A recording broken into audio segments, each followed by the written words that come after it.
제가 지금은 이렇게 토근이거든요. 네.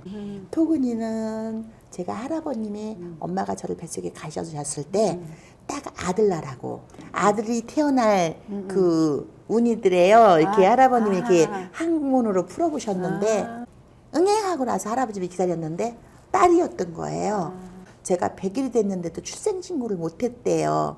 그래서 동네 이장님이 오셔가지고 출생신고를 해야 될 거 아니냐. 그냥 오빠가 그냥 선자라고 하자고. 아, 선자. 그래서 저는 제가 정선자였어요. 이제 그 86년도에 제가 이제 다리 수술을 좀 받았거든요. 86년도. 예, 근데 그 85년도에 제가 사망 신고가 돼 있어요. 정선자가. 사망? 예. 제가 멀쩡하게 살아있는데 제가 사망 신고가 돼 있는 거예요. 살아있는데 사망 신고할 일이 없잖아요. 그렇죠, 당연하죠. 근데 사망 신고가 돼 있어가지고 제가 어떤 행위도 할 수가 없었어요. 그때 세상에 이런 일이다. 그때 너무 놀랬고 호적에 네. 토근이라는 이름이 이게 정토근 해갖고 저보다 7살이 정도 어린 토근이라는 호적에 있는 거 하나가요. 그러면 그 이름으로 다시 부활을 시켰는데. 예 주민등록에 이제 올리는데 그거를 가서 병원에서 이제 제가 지금 신체 나이가 이제 지금 현재 7살이 더 많은 나이로 병원에서 이제 그 인정을 그 확인서 진단서처럼 그런 걸 받아가지고 네네. 그 법원에서 재판을 받았어요.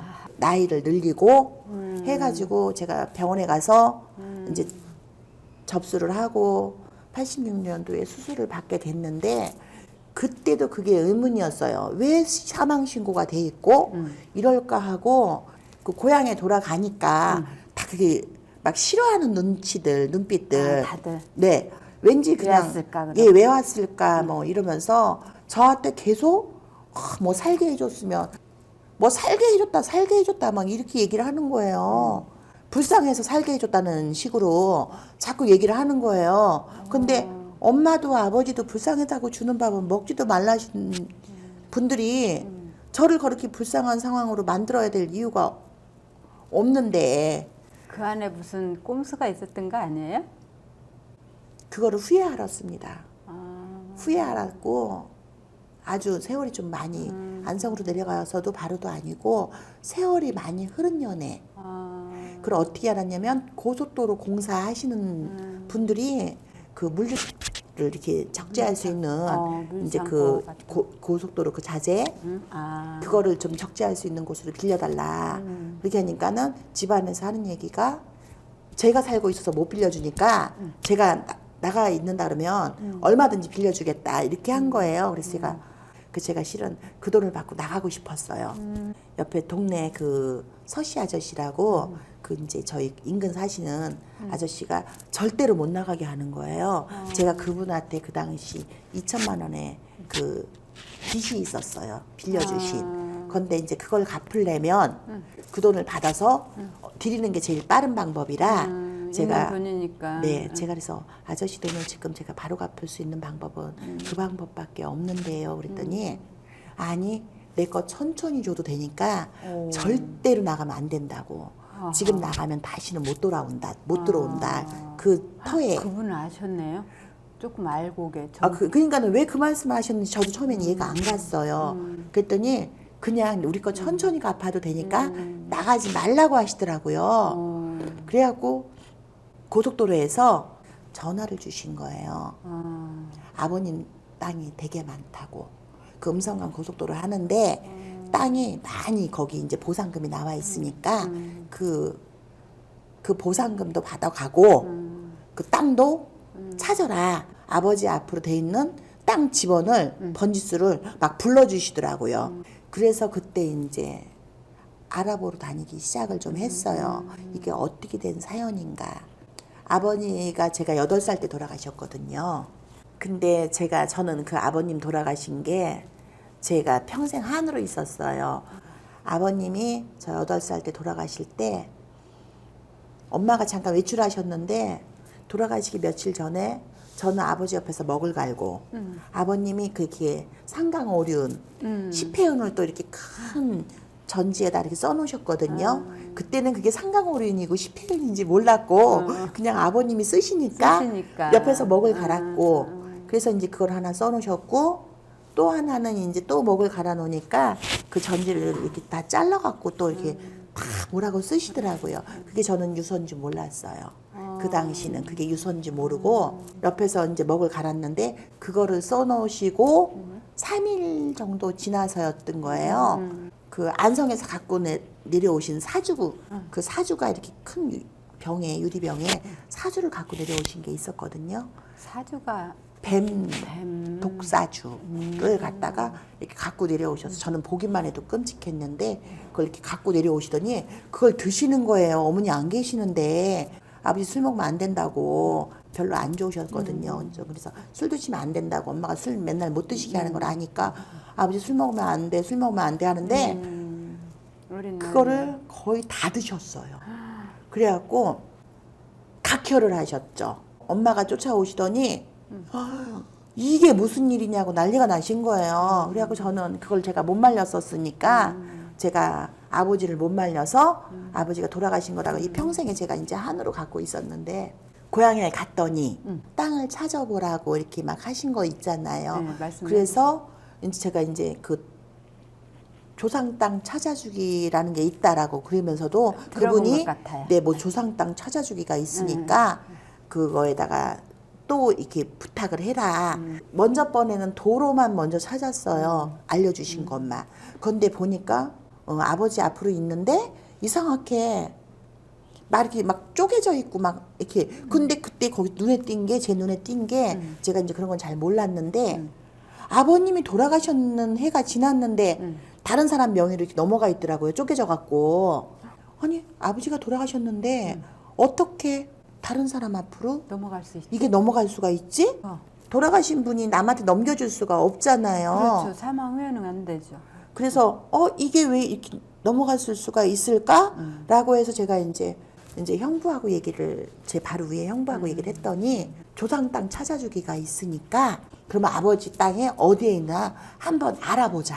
그랬더니 이제 좀 이렇게 쫙 그 신청을 하니까 그 리스트가 네, 리스트가 나왔는데 어머, 저희가 엄청 부자더라고요.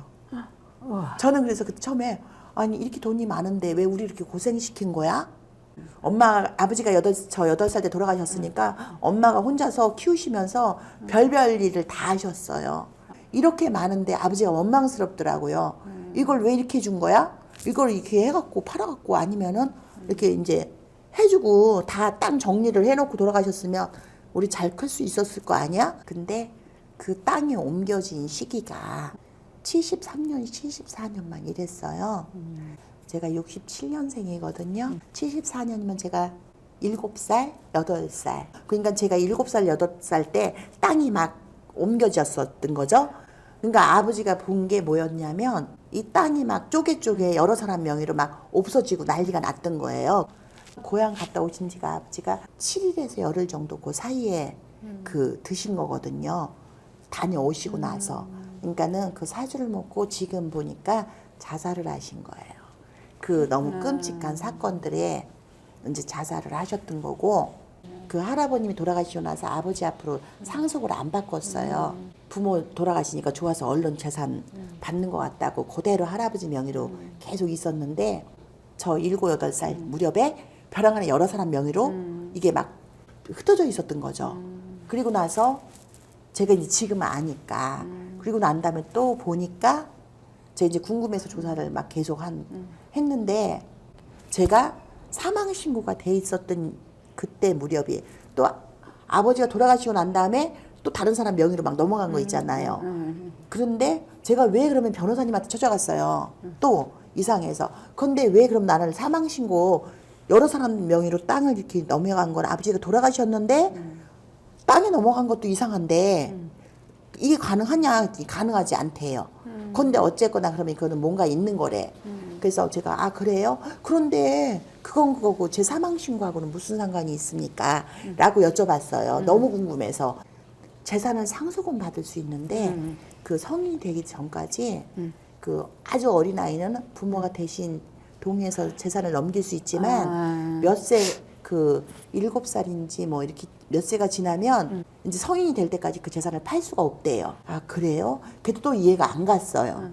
그 조상 땅 찾아주기에 나온 서류들을 또 이렇게 하나하나 읽어봤더니 토구니 앞으로 상속이 돼 있는 거예요. 그리고 일부는 상속을 내렸는데 그날 상속을 내리고 그날 팔았더라고요. 엄마? 저는 거기에 동의한 적도 없고 상속을 받은 적도 없는데 상속을 내렸다가 그날 다른 사람한테 또 팔렸고.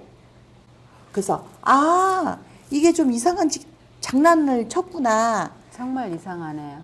너무 이 많은 사람들이 이렇게 똘똘 무슨 퍼즐 맞히듯이 막 움직인 거라 제가 그냥 쉽게 말했다가는 왜 사망 신고를 하는 것도 죽지 않은 사람 사망 신고를 했으면 그쪽 관 쪽에서도 누군가가 저 문제 있죠. 예, 좀 거들었거나 그랬을 것이고 아니면 관은 사망 신고서가 있다면 의료 쪽에 계신 분이 시신도 없는 사망 신고서를 만들어 줬을 것이고 이게 제가 도저히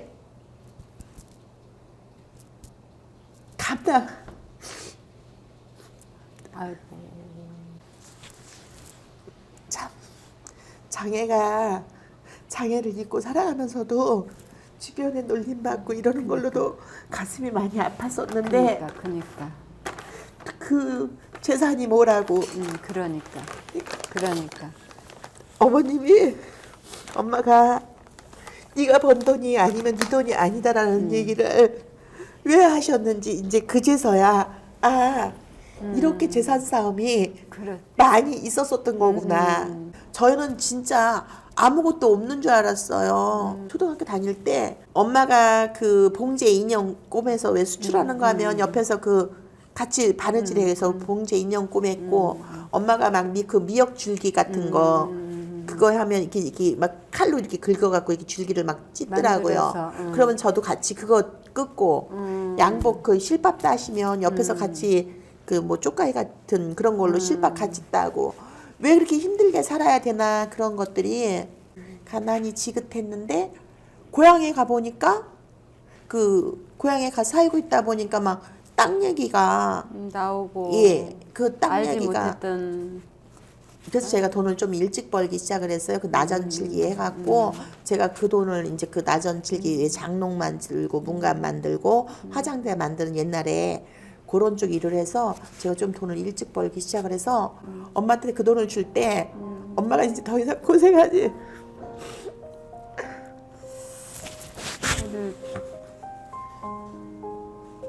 않으셔도 되겠구나 해가지고 그게 너무 좋았는데 막상 고향에 가보니까 너무 많았던 거예요. 너무 많았던. 그래서 이렇게 많은데 왜 아버지는 안 해주고 이랬어 하고 제가 아버지를 마음속으로 계속 또 원망했겠어요. 계속 원망하면서. 근데 어머님은 정말 훌륭한 분이셨네요. 그때 20살 때부터 아버지를 고향가고 나서 아버지를 계속 원망했거든요. 처음에 그 8살 이후로는 아버지가 자살한 걸 모르고 독사주를 못 먹이게 해서 그 못 말려서 돌아가시겠다고 제가 그 성인이 될 때까지는 그걸로 제가 여기 가슴에 맺혀 있었는데 그 뒤에 고향에 가니까 이제 또 그 많은 재산이 있는데 우리 고생시켰다고 또 아버지를 미워하는 마음이 또 하나를 만들어 놓고 그리고 나서 이제 그 아버지를 미워하고 있는데 이제 서류를 보다 보니까 그게 아니고 왜 저는 죽어 있는지도 몰랐고 사망 신고가 왜 돼 있는지도 몰랐고 어떻게 알 수 있겠어요. 근데 그 다음번에 또 가니까 이제 그제사 그분들이 복잡하게 그 돌아가신 아버지 그 인감을 어떻게 띄었는지 모르지만 그걸 가지고 명예 이전이 다 돼 있고 이런 서류들을 이제 보면서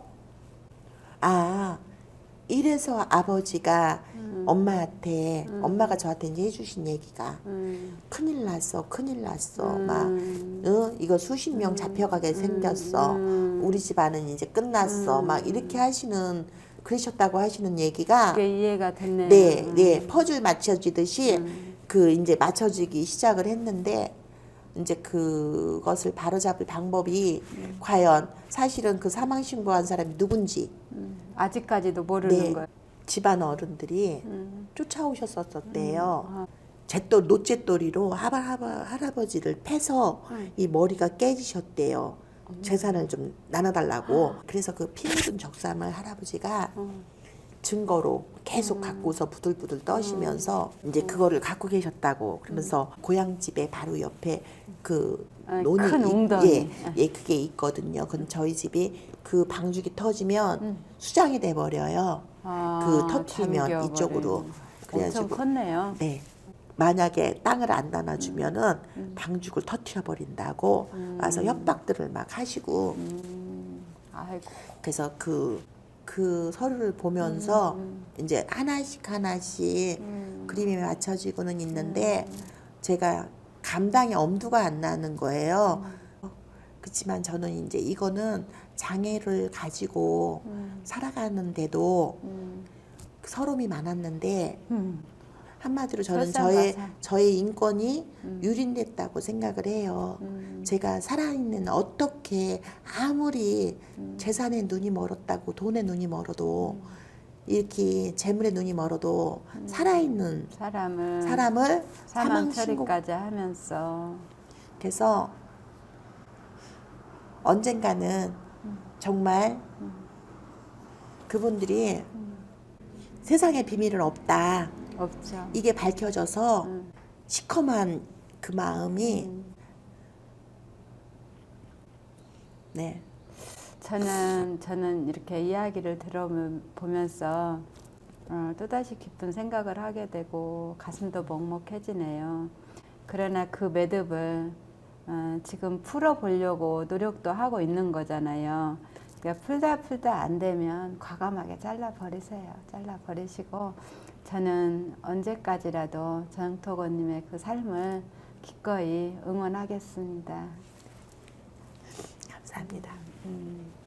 이렇게 회장님한테 이제 이게 밥상 우리 이제 오늘 이렇게 건강 밥상이죠. 네. 예, 건강한 밥상이라고 저희 그 음식에 우리 먹는 음식에 대한 중요함을 늘 말씀해 주셨고 이렇게 해서 오늘 여기 초대해 주신다 그래서 아 내가 그런 걸 과연 받아도 될까?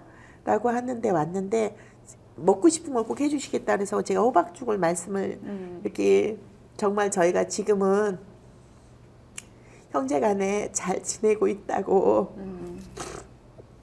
그래서 어머니 생각이 나서 이제 호박죽을 말씀을 드려서 이렇게 호박죽을 보다 보니까 그 정말 살아온 지난 그 가슴 세월이. 아프게 지냈던 그런 것들에 대한 이게 떠올라서 정말 처음으로 그 가슴에 있는 예, 말을 사실 이게 했네요. 부끄러워서 어렸을 때는 다 그게 나의 수치인 것 같고 막 이런 게 너무 부끄럽고 이래서 이복 형제에 있다는 얘기도 입에 담지도 않고 올리지도 못했던 그런 시절이 있었는데 지금은 이제 이렇게 오늘 말씀드리고 나니까 여기가 이렇게 뻥 터져. 예 지금 이렇게 뻥 뚫어진 것 같은.